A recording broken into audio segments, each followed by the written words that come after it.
Hola a todos, en este video les voy a mostrar cómo hacer una placa impresa para que se vea bien bonita. Desde el diagrama eléctrico, el diseño para PCB, impresión, planchado, perforación y soldadura. Para así poder hacer placas como esta que ven en la pantalla, con la capa de componentes, letras y toda esa cosa que hace que el trabajo se vea muy profesional.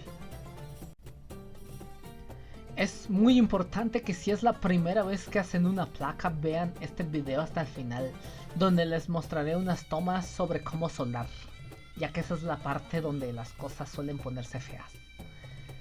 Lo primero es qué software vamos a utilizar. Como opciones hay para aventar. Hay bastantes. En la descripción dejé la liga para descargar programas cuya licencia ya es libre, por lo que así vean este video en pleno 2030, a menos que una inteligencia artificial domine el mundo, no debería haber ningún problema. Para hacer un diagrama eléctrico tenemos la opción de usar Easy 7 en su versión portable. Y para el diseño del PCB, o lo que es lo mismo, placa de circuito impreso, tenemos dos buenas opciones, PCB Wizard y Ares 7. En este video vamos a ver cómo usar PCB Wizard, ya que por alguna razón he notado que es el que más problemas suele dar, y si eres principiante, aunque dé problemas, es la mejor opción para empezar. Abrimos el ejecutable de Easy 7 y este es el entorno de trabajo. Lo primero a destacar es la barra lateral izquierda, donde podremos encontrar fuentes de señal y alimentación, la terminal de tierra física y los componentes del circuito que vamos a crear. Para insertar componentes en el área de trabajo requerimos buscarlos en las librerías de ISIS, haciendo clic sobre el botón indicado en la pantalla. Podemos buscar manualmente por categorías si ya conocemos suficiente sobre componentes electrónicos, o más fácilmente buscando palabras en inglés que sean clave. Por ejemplo, si buscamos un LED y damos Enter, podemos ver en la imagen superior derecha que efectivamente es el símbolo de un LED. Si buscamos un botón, lo buscamos en inglés. En este caso hay muchas menos opciones. Para búsquedas más precisas podemos buscar el valor nominal que deseamos. En este caso un resistor de 220 ohms. Seleccionando en la subcategoría los resistores de medio watt. Y leyendo en la descripción podemos encontrar el resistor de medio watt, que también son los más comerciales. Una vez encontrado cada componente hay que dar clic en el botón de OK para que se agregue al menú de componentes, si no, no se va a agregar. O también haciendo doble clic sobre el componente. Para insertar un componente o elemento electrónico, solo hay que seleccionarlo en el menú donde se encuentra y dar doble clic en el área de trabajo con él. En este ejemplo además podemos modificar los valores de la señal eléctrica que nos proporciona el generador de corriente continua. Para conectarlos basta con colocar el mouse sobre las terminales de los componentes en el área de trabajo y con clics izquierdos conectar. El sentido que tiene hacer un diagrama eléctrico en un software de simulación es probar si funciona. Para ello hay que darle al botón de play en la barra inferior izquierda y pues ya podemos ver que el LED prende y apaga con el botón. Dato de vital importancia.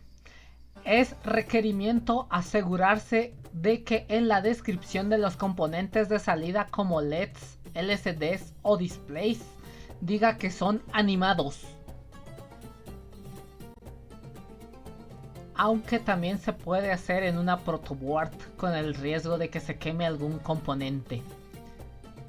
Esta es la pantalla de bienvenida de PCB Wizard. Lo primero es tener la vista preliminar del papel para evitar diseñar fuera de la zona de impresión y que después se tenga que mover todos los componentes. La separación entre nodos de diseño hay que disminuirla para poder diseñar con mayor precisión. Es recomendable colocar un límite al espacio de diseño del tamaño de la placa y agregar un margen adicional, ya que de no hacerlo muchas cosas podrían salir mal al momento de planchar. Los componentes se insertan del menú derecho.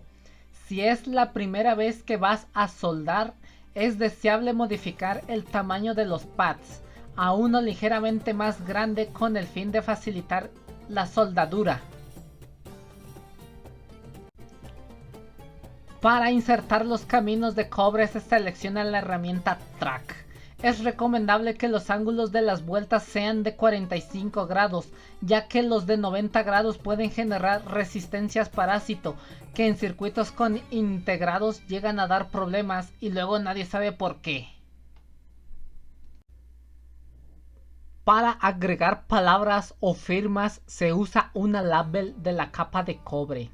Además se puede modificar el tipo de fuente de las palabras, haciendo que todo se vea mucho mejor. En circuitos profesionales se coloca un fondo de cobre y suele usarse como camino para conectar nodos. Para que el fondo se conecte exitosamente con el camino de cobre hay que disminuir a 0 la propiedad de brecha del camino. Finalmente agregamos al fondo, que es la capa de cobre. Esto ya es opcional, pero sí es importante decir que no agregarla implica exponencialmente más tiempo de espera con la placa de cobre en el cloruro férrico. En la barra lateral derecha, dando clic izquierdo en More, podemos seleccionar la capa de soldadura y ver cómo se verá en teoría el lado de cobre de la placa. Antes de imprimir es sumamente esencial revisar cómo se verá la impresión, por lo que hay que primero guardarla como PDF o como en mi caso un documento para impresión XPS. Es aquí donde las cosas pueden empezar a salir realmente mal. En primera, la capa de cobre no se imprime bien y si usaste el fondo como camino, esto es realmente malo. Esta es la razón por la que elegí PCB Wizard como software para diseñar el PCB. Casi nadie sabe cómo resolver esto y en un momento te lo mostraré. Otra cosa que puede suceder es que la impresora láser en realidad no imprima de color negro y las consecuencias se ven después del cloruro férrico, cuando los caminos de cobre y el fondo quedan porosos, porque el cloruro férrico quitó parte de lo que se supone que no debía quitar. Para resolver el problema de que no imprime el fondo de cobre adecuadamente, basta con insertar los Cooper área necesarios para cubrir el área de fondo sin redimensionarlos. Para ver si una impresora láser imprime o no en negro, solo hay que imprimir 2 veces de tal forma que se pueda ver una encima de la otra. Y si el tono de negro a contraluz es más oscuro cuando se imprime doble, entonces la impresora no imprime completamente en negro. Puede deberse a muchas razones, pero la solución más rápida es imprimir 2 veces sobre la misma hoja de papel cuché. Para imprimir la capa superior donde van los componentes en la placa, los textos que agregamos hay que pasarlos de la capa de soldadura a la capa Silk Screen. Nos movemos a la capa Silk Screen at Work. Y en el menú View Display agregamos los Top Cooper y los Drill Holders para ver los paths de los componentes. Esto nos servirá más adelante para emparejar con mayor precisión las dos capas antes de planchar. Finalmente, al momento de imprimir, nos aseguramos que la casilla de Mirror PCB at Work esté activa. Al momento de recortar la impresión, hay que dejar el espacio suficiente para que entre una engrapadora. Para la etapa de planchado, primero hay que saber cómo preparar la placa de cobre, cómo ajustar las capas que imprimimos, la técnica para planchar, el enfriamiento, cómo hacer para que se enfríe la placa de manera rápida y los cuidados básicos en el cloruro férrico. Como podemos ver, cuando nosotros compramos las placas de cobre, usualmente están manchadas y algo oxidadas. Para arreglar ese problema las vamos a lijar, y para eso es necesario conseguir una lija de agua. La que yo uso es del número 600. Antes de planchar no es necesario usar agua, de hecho no es recomendable. Basta con lijar en una sola dirección cuando está seco y limpiarlo con papel. Aquí podemos ver finalmente cómo quedan las placas después de ser lijadas. Así es como tienen que estar preparadas las placas. Si tienen óxido o alguna clase de rayón, hay que arreglarlo. Para ajustar las capas es necesario verlas a contraluz, así la tinta se verá a través del papel cuché. Como dije antes, los drill holders sirve para poder ver a través de la lámpara esa pequeña luz, ese pequeño punto blanco, y asegurarnos de que están bien cuadradas las capas. Y es muy importante también que dejemos a 1 milímetro o 2 milímetros la grapa del límite de la capa de cobre. Primero hay que engrapar una sola esquina. De esta manera podemos asegurar que la capa de cobre va a quedar dentro del cobre. Nunca está de más revisar por última vez que el cobre esté en dirección a la capa de cobre. También nunca está de más revisar que el tamaño de la placa coincida con el tamaño de la capa de cobre. Finalmente cerramos las otras esquinas y estamos listos para planchar.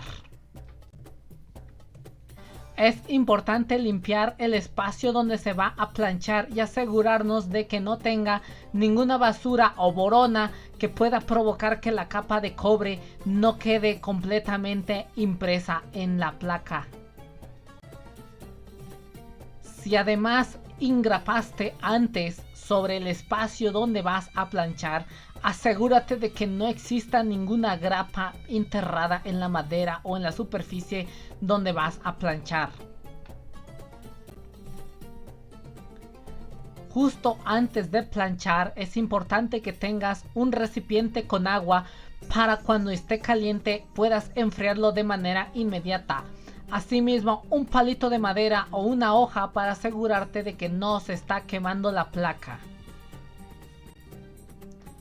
Podemos colocar la plancha ya caliente en sobre de la placa de cobre durante unos segundos, solo unos segundos.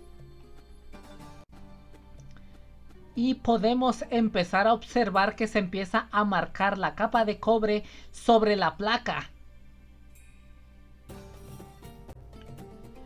Como podemos observar en la imagen, la capa de cobre impresa debe quedar bien impregnada en el cobre de la placa. Este proceso es visible a simple vista, así que haz los movimientos deslizantes necesarios como cuando planchas ropa, hasta que todo el circuito sea visible a simple vista.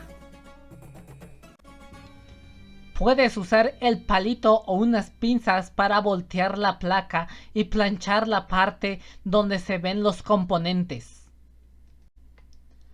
Una vez visible por ambos lados las respectivas capas, sin perder mucho tiempo, con un palito de madera o algo que no te queme, y estando caliente, debes lanzar la placa al recipiente de agua lo más rápido posible. Espera unos segundos y observa cómo poco a poco el agua entra dentro del papel y comienza a ser mucho más visible el circuito. No tengas miedo si se empiezan a formar burbujitas alrededor de la placa, pero si te provoca ansiedad, las puedes destripar para que se vea bien tu circuito. Una vez visible el circuito en la capa de cobre, ya es momento de empezar a quitar el papel cuché de la placa. No es necesario esperar mucho tiempo. Empieza por una esquina y observa si ya ha quedado bien impresa la placa. No te asustes si queda una especie de capa de papel en sobre de tu circuito. Se puede quitar con las yemas de los dedos dentro del agua. ¿Lo puedes ver aquí? Frota la placa dentro del agua con las yemas de los dedos hasta que quede brillosita. Hasta que puedas ver tu reflejo en ella. Repite el proceso con la parte de atrás de la placa donde van los componentes. Puedes hacer muchas placas al mismo tiempo y plancharlas todas al mismo tiempo y quitarle el papel a todas al mismo tiempo. Es una manera de hacer placas. En realidad, mientras no pasen muchas horas, puedes hacer muchas placas y luego quitarle a todas el papel. Y mira qué bonito se ve. Después de quitar el papel con una tela o un trapo viejo, sécalas bien. Verás que la parte donde está la tinta se empieza a ver un poquito blanco, pero no te preocupes, es normal. También puedes hacer placas de métodos mucho más rústicos con una regla y con tinta permanente. Y haciendo agujeros antes. Pero yo no lo recomiendo. Y no lo recomiendo porque cuando perforas, al no dejar bien hecho el orificio, es posible que te lleves un pedacito del cobre o lo levantes. Y cuando intentas soldar, ya me dirás tú si esa cosa va a ser uniforme. Ahora vienen los cuidados en el cloruro férrico. Lo que vamos a necesitar es un recipiente exclusivo para cloruro férrico y que esté limpio. Normalmente cuando compras el cloruro férrico en tu electrónica de conveniencia viene sellado, así que le puedes hacer un agujerito para que no salga mucho. Primero, antes que nada, debes vertir en el recipiente de cloruro férrico el cloruro férrico necesario. De hacerlo al revés podría haber lamentables consecuencias. Debes asegurarte que el volumen de cloruro férrico es suficiente para sumergir la placa dentro. De lo contrario, tienes que vertir más cloruro férrico. Verte las placas dentro del recipiente con cloruro férrico con la capa de cobre hacia arriba. Y con el palito de madera o algún papel o algo que no sea de metal, sumérgelo dentro del cloruro. Puedes vertir varias placas a la vez dentro del recipiente si es lo suficientemente grande. Y además ahorras cloruro férrico. El tiempo aproximadamente es de 45 a 60 minutos y requieres vigilarlo, requieres asegurarte de que no empiezan a formarse cosas raras en sobre de la capa de cobre. Si no tuviste cuidado y en algún momento se te ocurrió que era una brillante idea agregar más cloruro férrico en sobre de la capa de cobre, esto es lo que puede suceder. Es recomendable tener una hoja de papel debajo del recipiente, por si en algún momento se derrama el cloruro férrico, que no se afecten las superficies, como la de mi tabla de madera que estaba toda manchada.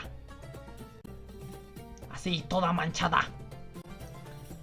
Puedes usar el palito de madera para levantar de vez en cuando la placa, de tal manera que el cloruro férrico empiece a escurrirse sobre la superficie de cobre y ver cómo va. Como podrás observar, el cloruro férrico hace que el cobre se convierta en tierra. Entonces vas a ver como una especie de arenisca deslizándose en tu capa de cobre. Después de varias vistas, te vas a dar cuenta que ya está completamente verde o amarillo, dependiendo del color de tu cloruro férrico. Y es en ese momento cuando ya puedes sacar tu placa del cloruro férrico.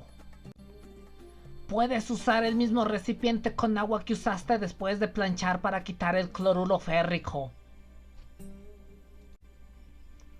Y así mira qué bonito queda. Las placas de cobre pueden permanecer con la tinta por mucho tiempo sin oxidarse, así que si no vas a hacer circuitos prontos, si no los vas a soldar ahora mismo y perforar, puedes dejarlas en este estado el tiempo que necesites. De hecho, es recomendable que si vas a transportar un circuito para armarlo en otro espacio, lo hagas de esta manera. Finalmente llega el momento de la verdad y donde todo se puede ir al traste. El momento de perforar y soldar. Es muy importante limpiar muy bien la tinta y que el equipo de trabajo sea adecuado. Aquí te voy a enseñar algunos cuidados básicos, así como una protección contra la oxidación para tus placas de cobre. Usando la misma lija de hace un momento con el que preparaste la placa, vas a remover la tinta de la placa. Esta vez sí lo vas a hacer en agua.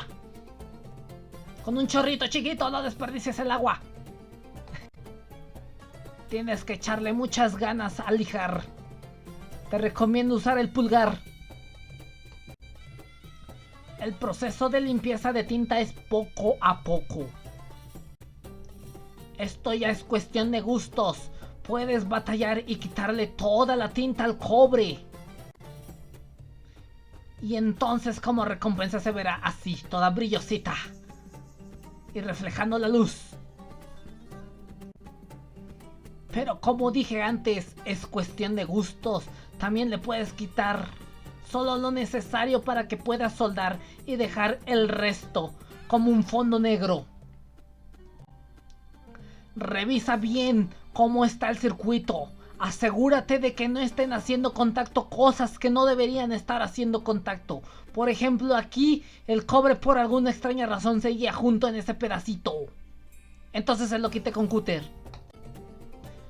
Esto es más común de lo que te puedes imaginar y a veces es la razón por la cual los circuitos no funcionan en una placa que se supone que estuviste pensando y revisando durante mucho tiempo.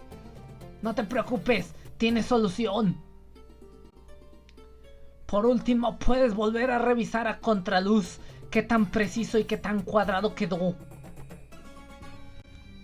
Para perforar es recomendable usar una base para perforar donde puedes ajustar el mototool o el taladro o lo que sea que uses para perforar. Es importante que revises el calibre de tus brocas con las que vas a perforar, porque un calibre demasiado grande podría provocar que se lleve el pad y un calibre demasiado pequeño podría provocar que los componentes tengan las patas demasiado grandes y no entren. Asegúrate que la broca quede bien derecha. Te recomiendo usar gogles. Nunca sabes cuándo puede salir disparado alguna partícula e ir directo a tus ojos. Es importante que tengas buena iluminación donde vas a hacer esto. Antes de encender el mototool, asegúrate que la broca Si sea de un tamaño adecuado en el pad, directamente poniéndola sobre el pad. Cuando perfores, asegúrate que la broca entre completa. De lo contrario, no estarás haciendo los agujeros completos. También puedes comprobar a contraluz que los agujeros están bien hechos.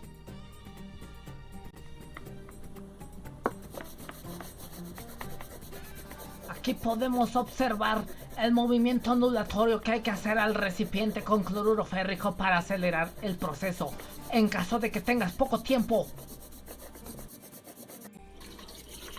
Tienes que tallar con muchas ganas para que te quede bien.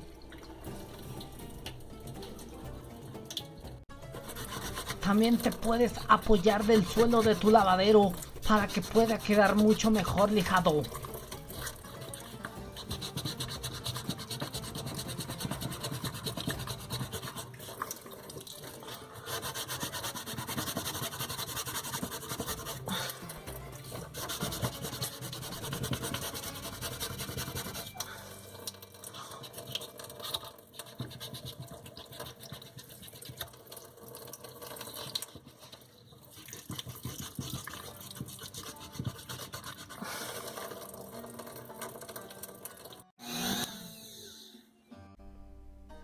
Enciende el mototool y asegúrate que esté bien derecho la broca. Con harta práctica puedes hacer varios agujeros a la vez antes de tener que limpiar la broca.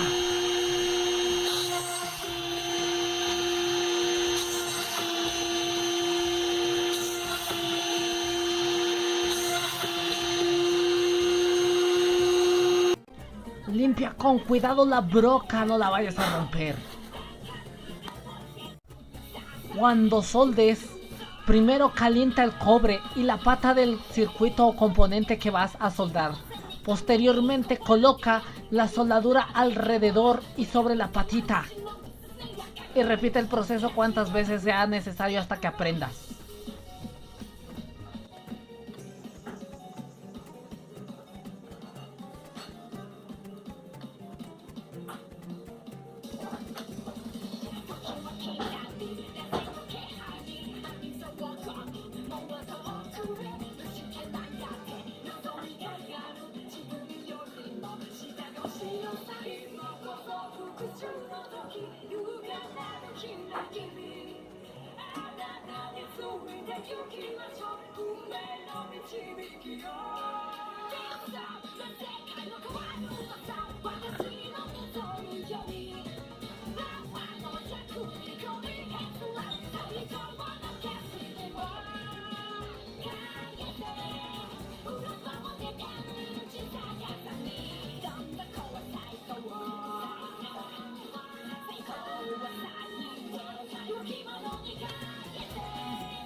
Finalmente, el secreto para que no se te oxiden tus placas es ponerle una capa de nada más y nada menos que barniz de uñas dieléctrico transparente.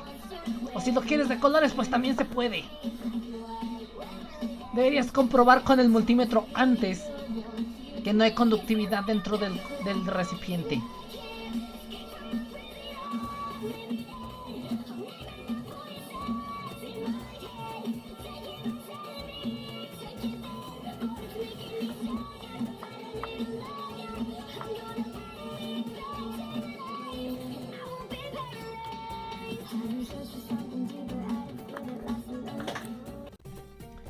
Si aún así tienes problemas con la soldadura, puedes lijar con una lija más gruesa la punta del cautín. De esa manera quedará mucho más fina y no se te quemará alrededor de la capa de cobre en la placa. Fin, y gracias por su atención. Dejen su like y comentarios.